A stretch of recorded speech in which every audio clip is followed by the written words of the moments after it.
Greetings and bienvenue, Midnight Crew. Thank you for returning to this broadcast, and welcome to new viewers joining us for the first time. If you like a video, then feel free to subscribe. Alright guys, I'll tell you my story. I've recently moved to uni and rarely go home. I've always loved fishing and camping. One holiday, my oldest friend, who also loves camping, suggested we go. I was leaving in a few days, so I said yes. We left around 4 p.m. The sun wasn't setting yet, but we only had a few hours of light left. We got lost, and it was about 7:30 p.m. when we took a turn onto what we thought was the fishing site he knew of. I live in a rural town. I mean, really rural. We'd only seen one car on the way there, so we took a turn onto a dirt road, and it was already dark. We barely made out a poorly written sign that said, "Trespassers will be shot if they're lucky." My friend Jacko and I have always been curious, so we thought, oh, this is probably it. I was driving down this road that went into a property, and it was just odd. There were a few burnt-out cars on the side of the road and various old pieces of machinery. After driving for about 2 more minutes, I saw a small glow. As I got closer, I saw another light, so I put my high beams on. We saw a man in his 40s next to a trailer, smoking. As we started to get closer, he visibly gripped the trailer door with his free hand. He then started turning it while keeping an eye on us. His ute was pretty busted, with mud and blood on it. Not a big deal since a lot of people go pigging and hunting around this area. I wound down the window and simply asked, "Hey mate, you wouldn't know where the river is by any chance?" He slowly removed his hand from the trailer door and smoothly walked over.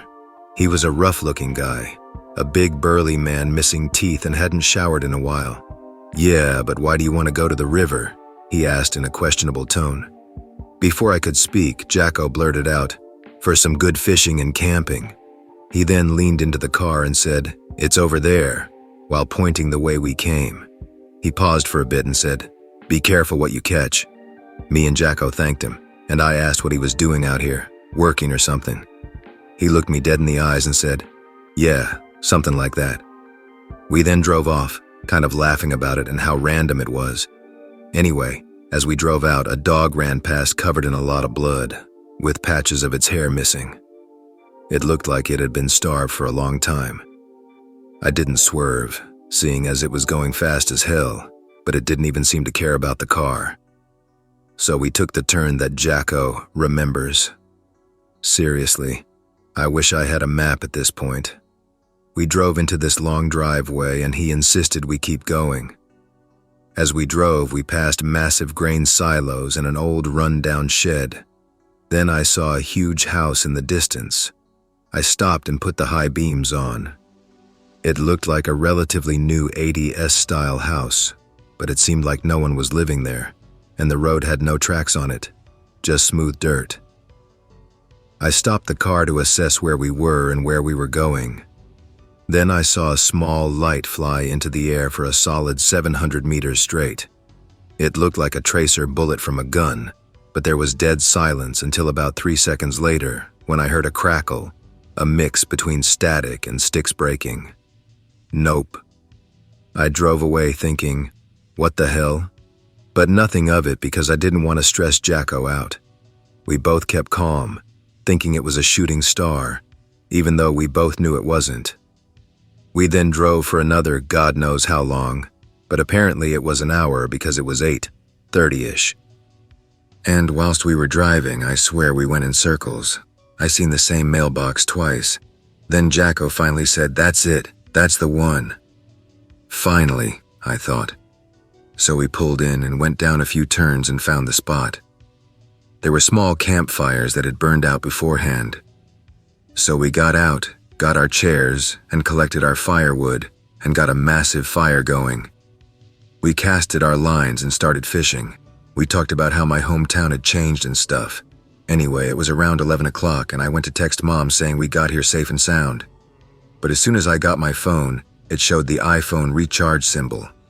I charged it fully beforehand just in case of an emergency. It was a 3Gs and had some wear, so I thought, it must have just shit itself. but I thought it was odd. Anyway, we decided to get more firewood and we went together because we had one torch.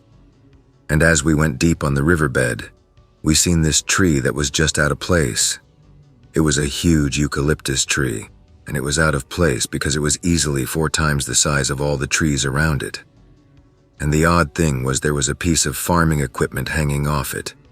Now it looked like the end of a plow, but with the hinge that turns it still connected to it. It was easily 200 to 300 kilograms, and there was no way it could have been put there. Like, it defied the laws of gravity. It was hanging off the biggest branch, and it was wedged in there deep.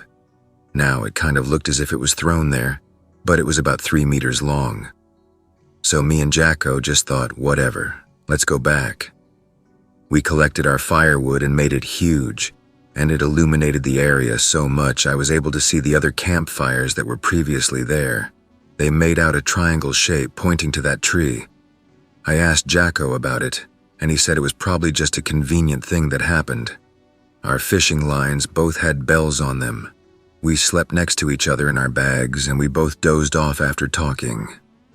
For what seemed like ages, I woke up from a dream where I was driving for a long time. I turned over to see Jacko staring at me. I froze for about 3 seconds, then remembered that the creep always sleeps with his eyes open. I shrugged it off, but he had a half-snickering grin on his face. At the time, I had a cold, so unless the smell was really pungent, I couldn't smell it. But I felt my nostrils burn with a smell I'd only ever encountered once before, when my uncle's horse died and he burned it with diesel. To this day, that's the only smell that came close to what I was experiencing. Now, for some reason, and I still don't know why, I passed out and had the most fucked up dreams I've ever had. I'd previously drunk for 8 days straight, vomited blood, and started hallucinating. But this was completely sober and horrid. I dreamt I was being attacked by Jacko and he was trying to kill me, and that a figure, all I can describe it as is a much scarier version of Gollum, was chasing me, then tearing apart my insides whilst it screamed like a banshee. Then its scream turned into a bell. I came to, and it was morning, and there was a fish on the line. I shot up, gasping for air, and noticed Jacko was reeling in his fish. I went to say, man, I had the most fucked up dream. But as I spoke, a mouthful of blood fell out of my mouth. He turned around, saw it, and looked at me. And he turned into a ghost. I shit you not. I watched his skin turn a pale white with a shade of green. And he said, "You too?" I looked at him in awe, thinking, what the hell? He then explained how he had weird dreams and woke up coughing up phlegm, which then turned to blood. He said a smell made him gag. Now I always keep calm, so I just covered it up with, "It must have been the Oporto fast food outlet we had yesterday." He reluctantly said, Yeah. So he reeled in his fish and it was a carp. This meant we had to kill it and we couldn't eat it or put it back in the water. We thought it would be funny to put it on the fire, so we did.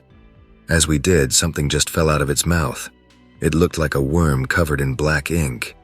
I went to poke it with a stick, and the exact moment I touched it, the banshee scream I had heard in my nightmare came from behind me. I turned around and saw birds flocking. For some reason, I stared at the birds for about a minute. When I turned back, I noticed Jacko eating raw steak. He loves his steak rare, but he had just pulled this out of the butcher paper and started eating it. I asked him if he was okay, and he murmured with a croaky voice, "You too." I can't explain how he sounded, but he had no tone in his voice and a weird pitch. He just sat down and ate. I cooked my steak in shock but kept calm because I didn't want to startle whatever was eating raw steak in front of me. When he finished, he moved from the clearing while saying come in a harsh tone. I said I was going to check the dry lines we had put out. He then started dry heaving from a distance. At the time, I was like, well, that's what you get for eating raw steak. So then I went to check the dry lines, and this was the point where I thought I lost it. There Jacko was on his dry line, reeling it in. I calmly walked over and said, "Jacko." He looked at me and said, "Are you feeling okay?" in a normal tone. I was kind of startled and said, "Yeah, why wouldn't I be?" He then told me that after that scream, I just turned around and stood staring into the distance for 10 minutes, just ignoring him.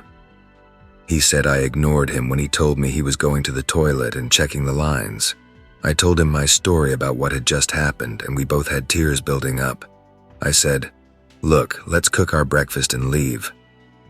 As we cooked breakfast, we talked about anything but what happened last night or just then, to keep our minds off it. We laughed at some of the stories I had from uni, and he told me about some family issues, true bromance stuff. With everything packed away, I asked him if he wanted to check out that tree once more. He was reluctant, but we went anyway. We both saw the tree, and we ran after we saw the plow was gone. A 3-meter, 300-kilogram plow was missing. We ran to the ute, jumped in, and drove away. Anyway, we had another 2 hours to go before we got into town, and I asked him to pass me my phone. I tried turning it on, just in case it might work, and it did. Oh right, I thought. A bit odd. As it turned on with 10% battery, I thought we could get a photo of us driving for memory's sake. I gave the phone back to him to take the photo. He took it and then proceeded to show me what he took. He slid his finger across to a photo that is burnt into my skin. A photo of both of us sleeping in our swags. I told him to delete it. We then put the radio on, and the only station we could get was an old one that had Bible quotes in between song changes. Anyway, we got on the old highway to the next town, which was exactly 84 kilometers away. The car suddenly broke down. Now it was about 10:20 a.m. The car had been running fine. It was an old Subaru Brumby, and I know a bit about cars. I looked at the engine and everything seemed fine. The fuel was perfect. I tried to start it, but it wouldn't tick over. The only thing I could think of was a flooded motor, but it was an Australian summer, probably about 40 degrees, and we hadn't had rain in weeks. I decided to check it anyway. I took off the air filter and nearly spewed. It was full of those little black worm things. I shook the fuck out of it and stomped on the worms, then cleaned it out with an old rag. I put everything back together, and the car started up perfectly. We then drove to the next town, with a population of about 1,000, and fueled up. The fuel prices were outrageous, but we had to pay them. The old lady at the counter asked us where we had been because it looked like we'd had a rough night. We told her we went camping and where it was, and she looked at us in horror. She said her son had gone out there once and had some strange things happen to him. As Jacko went to say what we encountered, I blurted, well, nothing bad happened to us except for the shitty fishing." We finished paying and left. We went straight to the pub afterwards and had a beer and counter lunch. Neither of us wanted to talk about what had happened. Just when we thought the weird shit was over, the guy from the trailer in the middle of nowhere walked in. Jacko and I both just sipped on our beers, hoping he wouldn't see us or come over. Surely enough, he orders his Tui's new and pulls over a stool. Now he looks worse for wear and asks, "Did you have a good fish?" I reluctantly said, "Not really, hey," and did a kind of awkward laugh. Jacko just had his head down, eating his steak and chips, and yes, it was cooked. Then he kind of just stared at us with a look as if he was waiting for us to talk about our night. Now at this stage, I'm kind of thinking that maybe he fucked with us all last night, but there was no way. Then he says, "You boys would have a tough night, I dare say." I looked at him calmly whilst my body was clenching and reluctant to do anything, and just said, "We seen some things." He then gets up and says, "A few people don't come back from that spot. You shouldn't, and neither should I. If you ever see me again, walk away because it won't be me." Then he walked out of the pub. Me and Jacko finished our meals and drove home. We unpacked all his gear and he said, "Look, we are going to leave this all behind us. We're now stronger." We shook hands and I gave him a bro hug because I was leaving the next day. We have only ever once talked about it since, and it was a short convo. It was about 5 months ago. We still keep in contact and I'll be seeing him next month, hopefully. I haven't been camping since. I really want to know what happened to that random trailer guy, but at the same time I don't. I have recurring nightmares every now and then. It is a true fear that I experienced, and this is the first time I have ever spoken of it. I'll contribute some shit that might be related. This went down during my conscription. Fly to the northern part of Sweden, Arvidsjaur. Ranger recon exercise, hurrah. Split from platoon and hump for one day with my squad until we're in the middle of nowhere in the deep woods. Got one local lieutenant with us because of safety regulations. He seems anxious the whole time, but me and my mates just think it's because he's hyped about the drill. Make camp. Lieutenant tells us to put up alarm mines.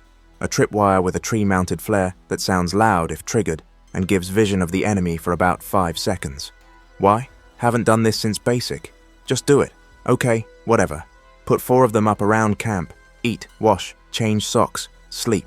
2 o'clock one mine goes off. Everyone's wide awake, scrambling for rifles. See dark, tall and man-like silhouette run away in the light of the flare. Lieutenant looks pale, opens his backpack and loads his rifle with live ammo magazine. What the actual fuck is going on? The lieutenant says that there's wolves and it's just a safety measure. Bullshit. That was no wolf. We sleep while the lieutenant sits on guard the rest of the night. Wake up at 5, head back to base because the lieutenant called off the drill.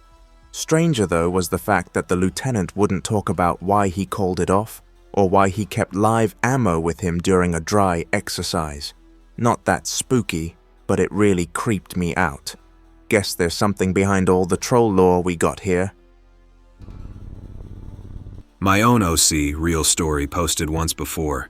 Not super duper too spooky for me type stuff, but it creeps me out. November 15th, 2010, 6 a.m., Dad and I are pulling into camp. Camp is a cabin on a 40-acre plot owned by Granddad on Dad's side. Marquette County, Upper Peninsula of Michigan. My blind is 50 meters from the cabin. Dad drops me off, heads over to my brother's blind 2 miles away. My dad and I are the only ones around for a few miles. Anyways, I get to the blind, fire up the space heater and settle in. Hours pass without activity. No deer, but a few blue jays and miscellaneous birds here and there. Lunchtime comes and goes. 1 p.m. see a doe come through my bait pile, about 20 feet from the blind. Picks through my apples and beets, looks in my direction, then walks off. Keep an eye out for a while to see if a buck follows her in. Nothing happens. 1:50 p.m. Hear steps behind my blind. Can't see what it is, no window looking back there. Probably just the doe, ignore it. 2 p.m., more steps. 2:35 p.m., more steps. 2:40 p.m., more steps. All right, this ends now. Grab the .30, 30, and step out the door to investigate. Nothing in sight. Hear steps once more later, but ignore it. Nothing sighted all day. 5:30 p.m., nearly dark. Dad pulls up in the truck. I pack up and get in. Hey Dad, were you around the camp at all today? No, I was in the blind all day. Stranger though was the fact that I drove home thinking nothing of it. I hadn't heard of 4chan at that point, but now, as in /x/file, I'd never have the balls to go out there, or anywhere Innawoods, alone again. It was probably just a deer or coyote. Nobody has ever seen anything weird out there, or at least told me about anything. My dad has a giant trap line out there that he goes on alone and has never run across anything, although he hasn't really done anything with it in the last 2 years. All right, listen up. I'm going to tell you all about what happened last weekend and the only time me, a grown-ass man, laid down in bed and sobbed like a little baby in my adult life. I'm not talking Fleshgate, I'm not talking Goat Man, I'm talking about true honest to the sweet baby Jesus, Navajo Yinald Lushi. I live in a rural part of basically the middle of Utah in a tiny town called Columbia. Our nearest major city is called Price, which is over 45 minutes away and only has 7,000 residents. Columbia is located near a place called East Carbon. East Carbon in Columbia is a very old place with a rich and disturbing history. It was a major mining settlement from the late 1800s through until the 1960s when industry started moving out of the area to other sections of Carbon County.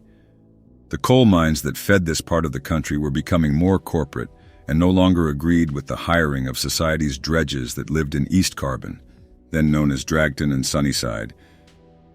With the loss of industry and the lack of close jobs, basically all the decent people moved out, leaving only those too old to want to leave, and the god-awful people, and their worst children, behind. This brought about the usual drug issues and theft, but the one thing it brought up as well was a large population of Satanism and dark magic worship for some reason. I don't know if it was because the place had nothing else going on and was just so damn old or what, but that continues to this day. So you combine a mostly abandoned ghost town with very old buildings and Satanism. I'm not a stranger to creepy shit. As a teenager, my friend and I would always explore the darker areas of the town's past, tunnel systems used at one time to transport alcohol and illegal prostitution, houses Frank William Gay's Mormon Mafia used to torture, beat, and kill people, etc., and never once got spooked. Hell, we were even notorious for running the Satanists off by taking pot shots at them with deer rifles and setting off homemade paper bombs. I wasn't scared of shit, and I kept that attitude into the military, which only enhanced my feelings of being 10 feet tall and bulletproof. Well, just across the highway from my old stomping grounds lays a place called the San Rafael Swell. Now, East Carbon is old. East Carbon is very old, in fact. But the San Rafael is even older. The San Rafael shows many signs of what I know now to call a liminal space, and has been for literally thousands of years. There is remnants of everything from the honest-to-God cowboys of the American West, bank robbers, to the Spaniards who came through and possibly hid their treasure, all the way back to 2,000-year-old Indians who used the place as not only somewhere to live, but many areas were ritual spots and spiritual places. Anyone you talk to from the area will tell you there are places out there you do not want to go, and damn near everyone has at least one story they do not want to tell. It is an old, old place. Well, being me, I don't give no shits and roam around there for all of my teenage years and never found anything that got me even remotely scared, other than once running into what I believe was a drug cartel trade-off. Fast forward until now. I just got out of the corps and returned home not 8 months ago. Since I have been catching up with old friends and been doing lots of the things from my old high school days I was missing in the service, except now with much more alcohol. Last Saturday, I went to Wellington, about 30 minutes away, to prepare for a coyote hunt I had planned with my best friend. We planned on being gone until Wednesday camping and shooting the shit with one other friend of his who was letting us use his side-by-side for the hunt. We got out to San Rafael, a solid hour-long drive, and set up camp, a nice little hole in the wall at the base of Cedar Mountain. We cruised for a solid few hours until just before dark and didn't see a goddamn thing. I smoked a rabbit with my .40-82, more on that later, but that is it. We returned to camp and were passing the bottle of Buffalo Trace and slamming beers while telling rodeo stories and such when nothing felt right. It wasn't like the horror movie cliché of we heard something move and overcame my fear. The only way I can describe it is if any of you have ever tripped on Benadryl diphenhydramine. It is a terrifying high that overcomes you with a sense of dread, increases your heart rate, and makes you feel lethargic. It was like it went in a circle around the campfire. First I stopped talking and the paranoid dread took over me. Then my friend, we will call C, and his friend, we will call H. So this wasn't something I have felt before from a real danger threat. Like I said, the only thing I can liken it to is a Benadryl trip without the hallucinations. I was just thinking it was maybe the whiskey hitting me wrong. So I told the guys I was just going to call it a night, gave them a laugh, and climbed up on my rock to call it a night. We were sleeping under the stars. No tents because it was such a clear, beautiful desert night. I rolled over and went to sleep almost immediately, at only about 10 o'clock at night. Next thing I know, C is giving me a poke. I roll over and shoot him a dirty look. "What do you want, fucker?" He flashes me a quick smile and says in a low, hushed voice, "Hey man, we're getting out of here. We're gonna go camp on the top of the mountain rather than the base. I just don't like it down here." "Why would you want to do that?" I ask. He replies, "What if it floods or something? We're right at the base. I already got your stuff in and the razor on the trailer. Let's go." I shake my head. No point in arguing, and start packing the little bit of bedding I had on the stone slab and heading towards the Suburban. About the time I load in, we hear 3 short yips of a coyote. Earlier incident all but forgotten in my mind, I get excited and say, "No, let's wait that one's close, hand me my rifle."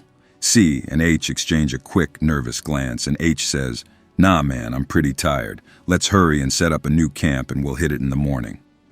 If it would have been C, I would have protested, but I didn't know H very well and decided to go along with it.